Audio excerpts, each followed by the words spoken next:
Ծննդոց, գլուխ 12 Տերն ասաց Աբրամին.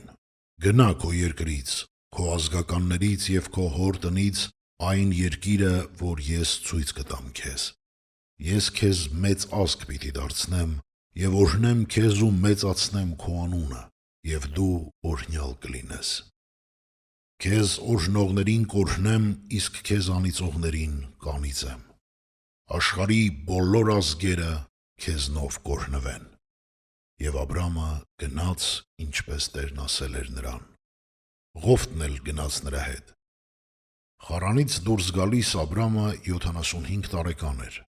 Աբրամն առավ իր կին Սարային, իր եղբորորդի Ղովտին, իրենց ամբողջ ունեցվածքը և Խարանում իրենց ունեցած մարդկանց։ Նրանք դուրս եկան, որ գնան Քանանի երկիրը, և եկան Քանանի երկիրը։ Աբրամն անցավ այդ երկրով մինչև Սյուքեմ կոչված վայրը, մինչև Մորեի գաղնին։ Այն ժամանակ քանանացիներն էին այդ երկրում։ Տերը երևաց Աբրամին և ասաց. «Քո սերնդին եմ տալու այս երկիրը»։ Եվ նա այդտեղ զոհասեղան շինեց Տիրոջ համար, որը երևացել էր իրեն։ Այդտեղից գնաց Բեթելի դիմացի Սարը և իր վրանը բացեց։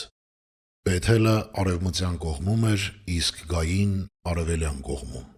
Այնտեղ Տիրոջ համար զոհասեղան շինեց ու կանչեց Տիրոջ անունը։ Աբրամը մեկնելով այդտեղից գնաց դեպի Նեգև։ Այն երկրում սով եղավ,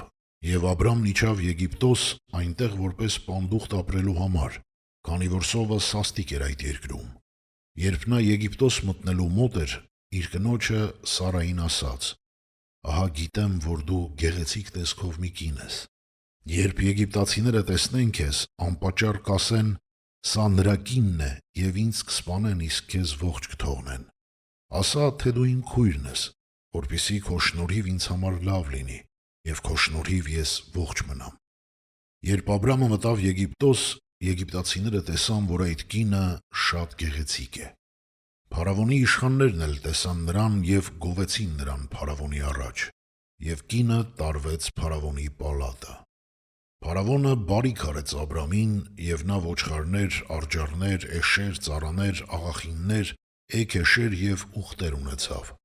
Տերը մեծ հարվածներով պատժեց փարավոնին և նրա տանը Աբրամի կնոջ Սարայի պատճառով։